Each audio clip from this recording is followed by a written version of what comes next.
Hello, thank you family. कैसे हैं आप सभी लोग? उम्मीद करता हूं आप सभी लोग बहुत अच्छे से होंगे और दिन प्रतिदिन कुछ नया सीख रहे होंगे। तो दोस्तों, सीखने की इस कड़ी में आज हम लोग बात करने वाले हैं फिजिक्स के एक बहुत ही इम्पॉर्टेंट टॉपिक के बारे में। वो इम्पॉर्टेंट टॉपिक क्या है तो बहुत ही छोटा, बेसिक, लेकिन बहुत ही इम्पॉर्टेंट है, जिसका नाम है some SI derived unit. SI derived unit का मतलब क्या हो गया कि स्टैंडर्ड ऑफ इंटरनेशनल। हम लोग यूनिट्स की उन स्टैंडर्ड्स को पढ़ने वाले हैं दोस्तों आज, जो कि इंटरनेशनल लेवल पर बोला जाता है, लिखा जाता है और समझा जाता है। तो चलिए, क्या है वो क्वांटिटीज़, आज उनके बारे में सीखते हैं। पहली क्वांटिटी होती है दोस्तों हमारी फ्रीक्वेंसी, यानी कि आवृत्ति। फ्रीक्वेंसी का जो यूनिट होता है उस यूनिट का नाम होता है हर्ट्ज। हर्ट्ज एक साइंटिस्ट थे हर्ट्ज, उनके नाम पर लिया गया है। तो बेसिकली हमें बोलना क्या है, फ्रीक्वेंसी की यूनिट क्या है, हर्ट्ज। और इसका सिंबल क्या होता है, एच जेड। सिंबल क्या होता है इसका, एच जेड, ये होता है दोस्तों इसका सिंबल।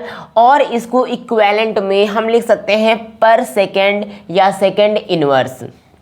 अगर आपको फ्रीक्वेंसी का सिंबल याद नहीं आ रहा है कि एच जेड लिखें या क्या लिखें, तब आपको दोस्तों उसके जगह पे आपको पर सेकंड लिख देना है, या फिर आप सेकंड इनवर्स लिख सकते हैं। बेसिकली आपको याद करना है फ्रीक्वेंसी की जो यूनिट होती है हर्ट्ज। हर्ट्ज का सिंबल होता है एच जेड और इक्विवेलेंट किसके होता है, ये सेकंड इनवर्स, या फिर आप उसको कह सकते हैं पर सेकंड। सेकंड क्वांटिटी है दोस्तों हमारी फोर्स। फोर्स का जो यूनिट होता है उसको कहते हैं न्यूटन। फोर्स का यूनिट क्या होता है, न्यूटन। और ये भी साइंटिस्ट न्यूटन के नाम पर रखा गया है। न्यूटन इसको सिंबलाइज करते हैं एन से, कैपिटल एन से। अब ये किसके इक्विवेलेंट में होता है, किलोग्राम मीटर पर सेकेंड स्क्वायर। जो इनवर्स में लगा होता है उसको पर से रिप्रेजेंट करते हैं। अब स्क्वायर लगा है तो पर सेकेंड स्क्वायर। ऊपर वाले में जैसे आपने देखा, ऊपर वाले में एस पावर -1 था सेकेंड इनवर्स, तो इसको हम पर सेकेंड भी बोलेंगे। पावर 1 है तो पर सेकेंड, पावर 2 हो जाती तो पर सेकेंड स्क्वायर, पावर 3 हो जाती माइनस में, तब आप बोलते पर सेकेंड क्यूब। मान लीजिए पावर इस तरह हो जाती तो आप इसको बोल सकते थे पर सेकेंड क्यूब। इसको क्या बोल सकते थे, पर सेकेंड क्यूब। तो इस तरह हम कह सकते हैं फोर्स की जो यूनिट होती है वो होती है न्यूटन। न्यूटन को सिंबलाइज किससे करते हैं, कैपिटल एन से। इसके इक्विवेलेंट में हम क्या लिख सकते हैं, किलोग्राम मीटर पर सेकेंड स्क्वायर। नेक्स्ट है पावर। पावर को हिंदी में बोलते हैं शक्ति या सामर्थ्य। इसकी यूनिट होती है वाट।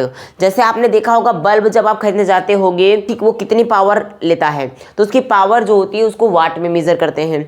अब वाट को रिप्रेजेंट करते हैं कैपिटल डब्ल्यू से, और इसका जो इक्विवेलेंट है, इक्विवेलेंट यूनिट हम ये भी ले सकते हैं जूल पर सेकेंड। इसको क्या ले सकते हैं, जूल पर सेकेंड। जूल भी साइंटिस्ट जूल के नाम पर लिया गया है।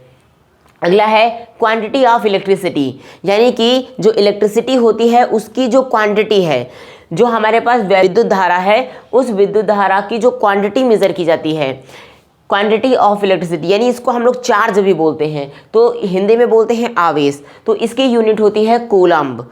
कूलम, साइंटिस्ट कूलम के नाम पे रखा गया है, और इसको हम लोग सिंबलाइज करते हैं कैपिटल सी से। हिंदी वाले बच्चे इसको कूलाम के नाम से भी जानते हैं कि आवेश का मात्रा कूलाम। तो क्वांटिटी ऑफ इलेक्ट्रिसिटी की यूनिट क्या होती है, कूलाम, और सिंबल क्या होता है, कैपिटल सी, और इसका इक्विवेलेंट होता है एएस। एएस मतलब क्या हो गया, एम्पियर सेकेंड। क्या हो गया, एम्पियर सेकेंड। अब एम्पियर किसकी यूनिट होती है ये तो आपको पता है ना।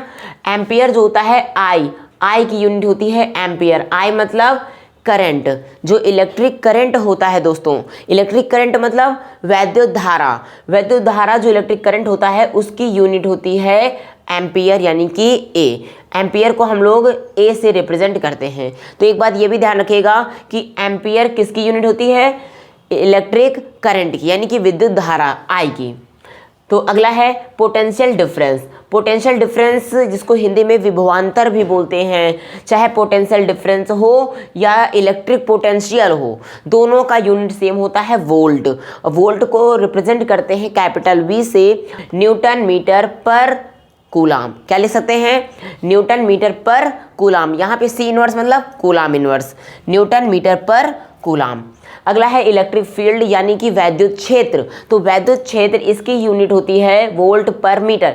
यहाँ पे पर लगा हुआ है, वोल्ट पर मीटर। अब वोल्ट पर मीटर को आप वो वी पर एम ये भी लिख सकते हैं, या फिर वी एम इनवर्स भी लिख सकते हैं। तो वोल्ट पर मीटर ये हो गया। इसका इक्विवेलेंट क्या लिख सकते हैं, न्यूटन पर कूलाम। क्या लिख सकते हैं, न्यूटन, एन फॉर न्यूटन और सी फॉर कूलाम, और कूलाम में लगा है इनवर्स, इसको आप क्या बोल सकते हैं, न्यूटन पर कूलाम। अगला है इलेक्ट्रिक रेजिस्टेंस। इलेक्ट्रिक रेजिस्टेंस क्या होता है, इसको विद्युत प्रतिरोध बोलते हैं। विद्युत धारा के मार्ग में जो अवरोध उत्पन्न करता है, जो ब्लॉक करता है इलेक्ट्रिक करंट को, उसको हम बोलते हैं प्रतिरोध। तो इलेक्ट्रिक रेजिस्टेंस का जो यूनिट होता है, मात्रक होता है, उसको बोलते हैं ओम। ये भी साइंटिस्ट ओम के नाम पर लिया गया है। तो प्रतिरोध का मात्रक ओम हो गया। ओम का रिप्रेजेंटेशन किया जाता है इस तरीके के सिंबल से। बहुत से बच्चे गलती कर देते हैं ओम को इस तरीके से, जैसे कि हिंदू मिथोलॉजी में ओम ऐसा बनता है, तो ऐसा ओम बिल्कुल नहीं बनाते हैं। यहाँ पे किसी भी कम्युनिटी को या किसी भी रिलीजन की बात नहीं की जाती ओम का मतलब। ये ओम उन साइंटिस्ट के नाम पर रखा गया है, इसलिए इसका जो रिप्रेजेंटेशन होता है ओम का इस तरीके से होता है कुछ। तो ओम को इस तरीके से बनाते हैं। ये किसका यूनिट होता है, इलेक्ट्रिक रेजिस्टेंस यानी प्रतिरोध का। इसका अल्टरनेटिव क्या होता है, यानी इक्विवेलेंट में होता है वोल्ट पर एम्पियर, वोल्ट पर एम्पियर। अगला है कैपेसिटेंस। कैपेसिटेंस मतलब होता है धारिता। आपने कैपेसिटर पढ़ा होगा, कैपेसिटर यानी कि संधारित्र। तो कैपेसिटर की जो मेजरमेंट होती है उसी को बोलते हैं कैपेसिटेंस। उसकी जो क्षमता होती है वो होती है कैपेसिटेंस यानी कि धारिता। अब इस कैपेसिटेंस को मेजर करते हैं फैराड में। किसमें, फैराड। एक यूनिट होती है फैराड, एक होती है फैराडे। फैराडे एक अलग साइंटिस्ट थे, उनके बारे में हम बाद में चर्चा करेंगे। फैराडे अलग है, ये है फैराड। तो फैराड कैपेसिटेंस की यूनिट क्या होती है, फैराड। इसको कैपिटल एफ से रिप्रेजेंट करते हैं, या इसकी जगह पे इक्विवेलेंट में ले लेते हैं ampere second per volt. Ampere second per volt, इसको याद रखिएगा, ampere second per volt. A for ampere, S for second, V for volt. Ampere second per volt. Next है मैग्नेटिक फ्लक्स का मतलब होता है चुंबकीय फ्लक्स। अब इसकी यूनिट क्या होती है, वेबर। ये साइंटिस्ट वेबर के नाम पर रखा गया है। तो वेबर WB से रिप्रेजेंट करते हैं। अब आप सोच रहे होंगे W से रिप्रेजेंट कर दें तो गलत हो जाएगा, क्योंकि W से आपने किसको रिप्रेजेंट कर दिया है, वाट को। W से रिप्रेजेंट किया जाएगा वाट। फिजिक्स में आप जहां पर यूज करेंगे कैपिटल W, दैट मीन्स कि आप यूज कर रहे हैं वाट। और अगर कहीं पे आपको वेबर यूज करना है तो आपको क्या यूज करना होगा, then you have to use the WB यानी कि weber. WB means weber and W means वाट। इस चीज़ का ध्यान रखना है। तो वेबर WB, और इसकी जगह पे हम जो इक्विवेलेंट में यूज कर सकते हैं वोल्ट सेकेंड। VS मतलब क्या, वोल्ट सेकेंड। नेक्स्ट है इंडक्टेंस। इंडक्टेंस का मतलब होता है प्रेरकत्व। अब इस प्रेरकत्व की यूनिट होती है हेनरी। ज़्यादातर नाम आप देखेंगे जो यूनिट रखे गए हैं उनके आविष्कारक, इन्वेंटर, डिस्कवरर के नाम पे रखे गए हैं, यानी जिन्होंने पहली बार इसके बारे में कॉन्सेप्ट दिया उन्हीं के नाम पर उनकी यूनिट्स को रख दिया गया है। तो हेनरी भी एक साइंटिस्ट का नाम था, तो जिन्होंने प्रेरकत्व का कॉन्सेप्ट दिया था। तो इंडक्टेंस यानी प्रेरकत्व की यूनिट हो गई हेनरी, इसको कैपिटल H से रिप्रेजेंट करते हैं। और वोल्ट सेकेंड पर एम्पियर, और H में और HZ में अंतर याद रखना, H फॉर हेनरी और HZ फॉर हर्ट्ज। हर्ट्ज किसकी यूनिट होती है, फ्रीक्वेंसी की, और H यूनिट होती है हेनरी यानी कि इंडक्टेंस की। और नेक्स्ट में आते हैं मैग्नेटिक फील्ड। ऊपर हो गया आपके पास इलेक्ट्रिक फील्ड, देखिए दोस्तों यहाँ पर हो गया इलेक्ट्रिक फील्ड यानी वैद्युत क्षेत्र, और अब बात करेंगे मैग्नेटिक फील्ड यानी कि चुंबकीय क्षेत्र। और मैग्नेटिक फील्ड चुंबकीय क्षेत्र, इसकी यूनिट होती है टेस्ला।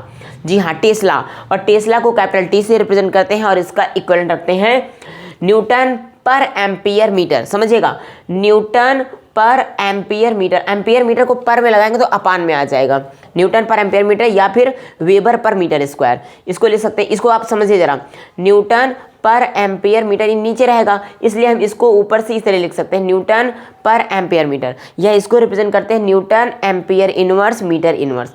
इनवर्स का मतलब दोनों को अपान में रख देना है। तो टेस्ला यूनिट किसकी हो गई, मैग्नेटिक फील्ड यानी चुंबकीय क्षेत्र की, और इसका इक्विवेलेंट क्या हो गया, न्यूटन पर एम्पियर पर मीटर, या आप कह सकते हैं न्यूटन पर एम्पियर मीटर, या फिर इसका दूसरा वर्ड हो सकता है वेबर पर मीटर स्क्वायर।